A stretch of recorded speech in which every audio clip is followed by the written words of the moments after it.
Les marchés sur le fil du rasoir, débrief du FOMC, fin de la correction sur les cryptos. Bienvenue à toutes et à tous les amis dans cette nouvelle matinale trading. J'espère que vous allez bien.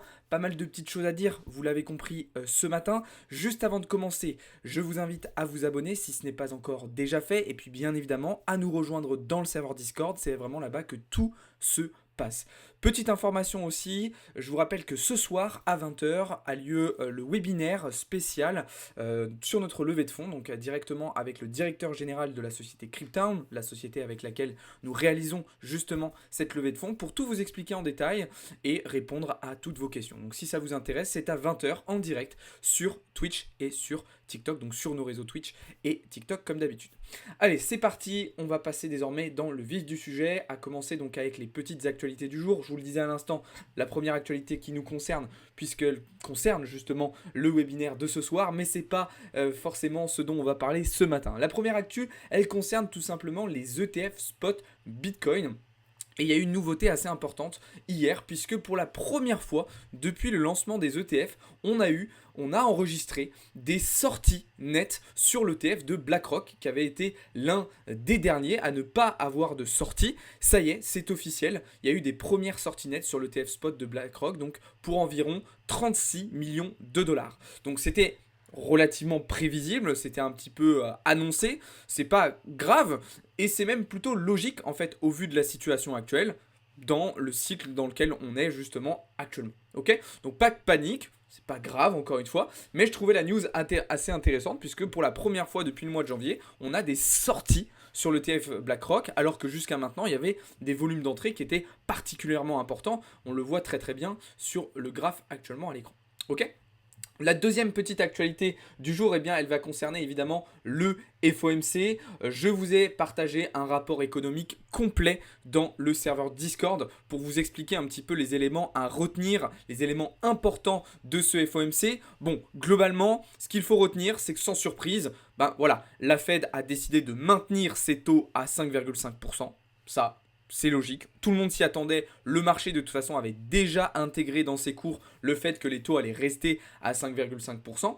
Et puis l'autre élément important à retenir, c'est qu'au vu de la situation actuelle, la Fed n'a pas prévu ni de rehausser ses taux d'intérêt directeurs, ni de les baisser pour le moment, comme l'a expliqué Jérôme Powell, tant qu'ils n'auront pas davantage de confiance sur le fait que l'inflation va revenir aux 2%, eh bien la Fed ne baissera pas ses taux.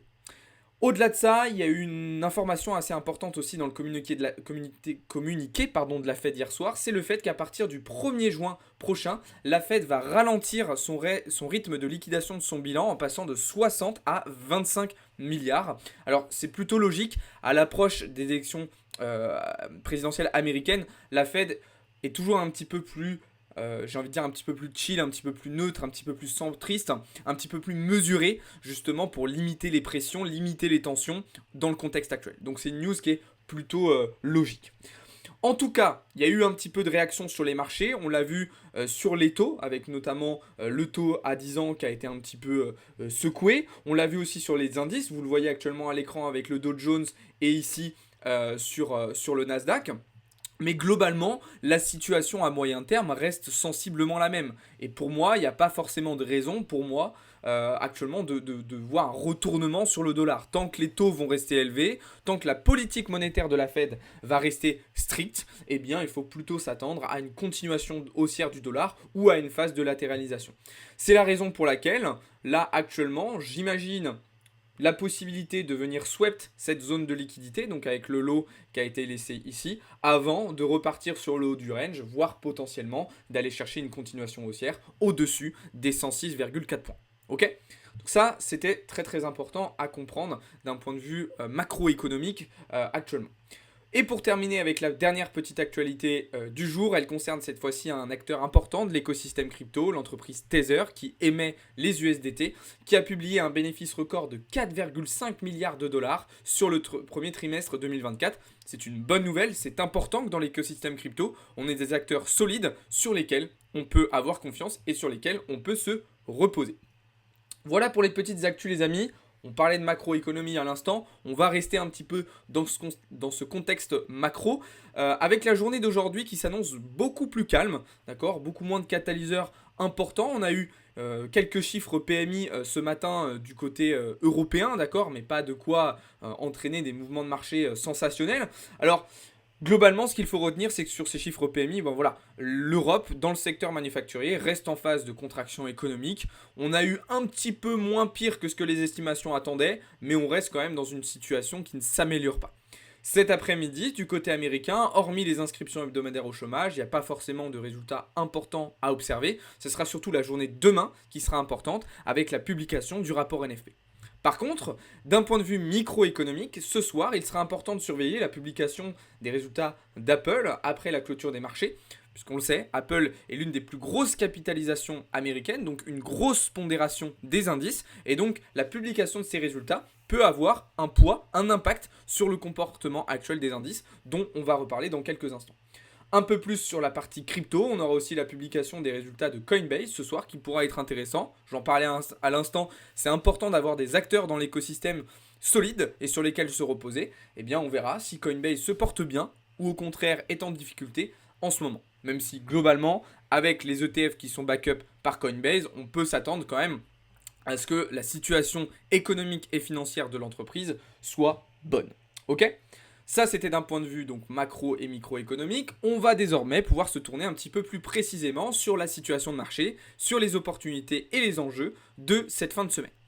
Globalement, je vous l'ai expliqué, mon plan sur dollar, c'est celui-ci. Donc naturellement, mes différents scénarios sur les indices sont les mêmes. Je continue de travailler à la vente le Nasdaq, je continue de travailler le CAC et le DAX à la vente. D'ailleurs, petit aparté sur le CAC, sur lequel on avait mis en place un plan de renforcement de position la semaine dernière, qui se déroule merveilleusement bien puisqu'on est en train d'exploser le support à la baisse, ce qui nous permet de réaliser actuellement de très beaux bénéfices. Donc félicitations à tous ceux qui ont suivi cette position-là, que je vous avais partagé en détail comme d'habitude dans le serveur Discord. Au-delà de ça, je continue de travailler le DAX aussi à la vente. Et on a rajouté une petite position vendeuse sur les indices européens cette semaine, sur le FTSE, l'indice britannique, sur lequel on s'est positionné hier midi, avec des objectifs baissiers entre les 7900 et les 8000 points. Du côté du Forex désormais, pas de changement aussi sur Euro-USD, sur lequel j'ai toujours une casquette vendeuse à moyen terme, vous le voyez avec cette position. Et à plus long terme, enfin à court terme, et plutôt à moyen terme, j'ai toujours un objectif qui est de revenir sur le bas de range daily, étant donné la situation macroéconomique, la conjoncture économique et le comportement actuel du dollar américain. Du côté des matières premières maintenant, on a frôlé l'ESL hier sur le pétrole qui a pris une sacrée claque hier après-midi. J'ai été un petit peu surpris par ce comportement, mais on est toujours dans notre position, toujours avec les mêmes objectifs. On verra ce qui se passera. Peut-être qu'on va simplement faire un retest bearish de cette structure et repartir vers le bas et du coup se faire stop loss, ou peut-être qu'on va réintégrer et repartir à la hausse. Bon. Dans tous les cas, c'est pas très grave puisque jusqu'à maintenant, on a réalisé un très bon début de semaine en termes de prise de position. D'ailleurs, on va aller checker un petit peu tout ça dans le serveur Discord. Voilà, je vais vous faire un petit récap des positions qui ont été prises depuis le début de la semaine. Donc, il y a eu ce short qui a été pris lundi sur le Dow Jones, d'accord, en scalp. Donc là, vous voyez, c'est la position à la base et la position finale. Donc, alors là, c'est pas totalement la position finale, mais je vais vous la montrer tout de suite. Voilà, hop. Donc, la position avait été prise lundi. Et regardez, on est venu chercher absolument tous les TP. Okay, donc, il y a eu ce trade-là sur le Dow Jones qui s'est très bien passé, entre autres, mais ce n'a pas été le seul. Okay. On a pris aussi donc la position sur le FTSE, je vous l'ai montré. La position sur le pétrole, je vous l'ai montré. La position sur Ethereum, donc, qui se déroule merveilleusement bien actuellement. Il y a eu aussi cette position donc, sur Euro-USD que je vous avais partagé. Il y a eu le trade en short sur le Nasdaq que je vous avais partagé, etc. Donc il y a eu quand même de très belles choses de réaliser sur ce début de semaine, sur le marché crypto, mais aussi sur les marchés financiers traditionnels. D'ailleurs, juste avant de passer au marché crypto, dernier petit point sur les matières premières avec mon analyse sur le gold. Pour le moment, je ne suis pas en position, mais j'ai quand même plutôt tendance à adopter une réflexion baissière actuellement sur le cours de l'or, au vu de la conjoncture macroéconomique et au vu de son price action, qui est pour moi clairement bearish. Mais pour autant, je n'ai pas suffisamment de confirmation pour le moment pour envisager une prise de position concrète Des fois, il faut savoir s'abstenir quand on n'a pas suffisamment de confirmation et quand les éléments de votre plan de trading, de votre stratégie, n'est pas totalement complète, si je puis dire. Ok ? Voilà les amis, maintenant que tout ça est dit, et on va effectivement pouvoir passer du côté du marché crypto, un marché crypto dans le vert ce matin, qui rebondit bien depuis la correction d'hier après-midi, et notamment Ethereum qui a repris un petit peu de force par rapport à Ether, on le voit, et qui emmène avec lui une grosse majorité du marché des altcoins. Maintenant attention, et la question que vous posez tous probablement, c'est quoi la suite? Que va-t-il se passer désormais? Est-ce qu'on va continuer de corriger? Est-ce qu'on va rebondir? Est-ce que le bottom a été touché ou pas encore? C'est la question importante. Et c'est la question à laquelle on va essayer de répondre. Déjà, avant même de rentrer dans le détail de cette explication, ça faisait quand même plusieurs semaines que je vous expliquais qu'on allait revenir chercher les 59 000 $. Cette correction, elle est tout à fait logique, elle est tout à fait saine et elle était tout à fait attendue. On l'avait travaillé ensemble, expliqué, détaillé, et on s'était préparé à cette correction. C'est d'ailleurs la raison pour laquelle on avait pris un certain nombre de positions à la vente sur Bitcoin et sur Ethereum. Donc il n'y a pas de surprise là-dedans. La deuxième chose à dire, c'est qu'il ne faut pas paniquer. Le mouvement, il n'est pas si dingue que ça. Hein. On fait un petit retracement, mais c'est pas catastrophique. J'ai vu certaines personnes me dire qu'on était repassé en bear market. Calmez-vous, hein. Non, on est toujours en bull market. Il n'y a pas de souci. Hein. Là, on a fait une correction de 20%. Voilà, c'est plutôt logique. Il n'y a rien de catastrophique. Pas de panique. Bon, maintenant que ça c'est dit, il y a deux options.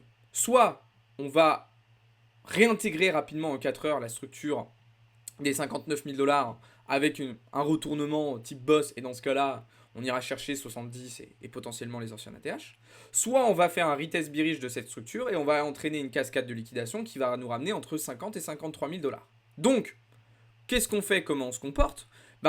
On profite déjà un petit peu du retracement qu'il y a eu jusqu'à maintenant pour faire un premier rechargement, pour réinjecter peut-être une partie de sa liquidité, ajuster certaines de ses positions en spot sur les alts, mais on garde de la liquidité disponible si jamais le marché revient à 50 ou 53 000 $, tout simplement. Du côté de l'order flow sur Bitcoin, il n'y a pas de changement. On voit toujours que les retails sont en train d'acheter le marché de manière un petit peu trop agressive, pendant que les spots sont en train de vendre. Ça, c'est plutôt baissier. Et d'ailleurs, si on regarde du côté de l'order book, selon moi, c'est assez bearish aussi, puisqu'il y a encore beaucoup d'ordres à venir chercher justement jusqu'aux 54 53 000 $. Ok? Pas de changement de ce point de vue-là.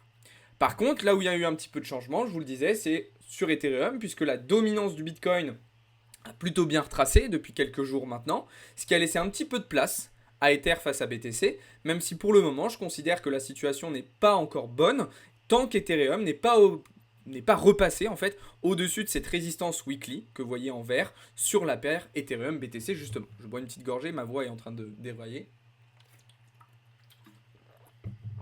De ce fait, et étant donné que je privilégie quand même plutôt le retour à 53 000 sur BTC, je reste dans ma position à la vente sur Ether avec pour objectif de venir chercher les 2700 $ dans les prochains jours. Évidemment, je vous parle là d'analyse en 4 heures, à moyen terme. Évidemment qu'à plus court terme, sur du 15 minutes, je n'en ai pas parlé, mais c'est tout à fait possible d'avoir un rebond sur BTC et sur Ether. Par exemple, c'est pas du tout impossible qu'on voit Ether remonter vers les 3080-90 points dans la journée avant de repartir vers le bas. D'accord? Donc ne suivez pas bêtement ce que je dis, ce que je fais, ce que je montre, essayez de comprendre et ne prenez pas ça comme un conseil en investissement. D'accord? Donc voilà un petit peu ce que je pouvais vous dire là-dessus. Si vous voulez aller un petit peu plus en détail dans toutes ces analyses, dans tous ces points de vue sur le marché, je vous invite à nous rejoindre dans le serveur Discord, dans lequel je vous en dis beaucoup plus et dans lequel je rentre justement en détail dans toutes ces analyses en vous donnant des idées de prise de position, etc. etc. En tout cas, j'espère que cette petite vidéo vous aura plu. Encore une fois, j'ai essayé d'être le plus synthétique possible. Si vous voulez en savoir plus, vous savez ce qu'il vous reste à faire.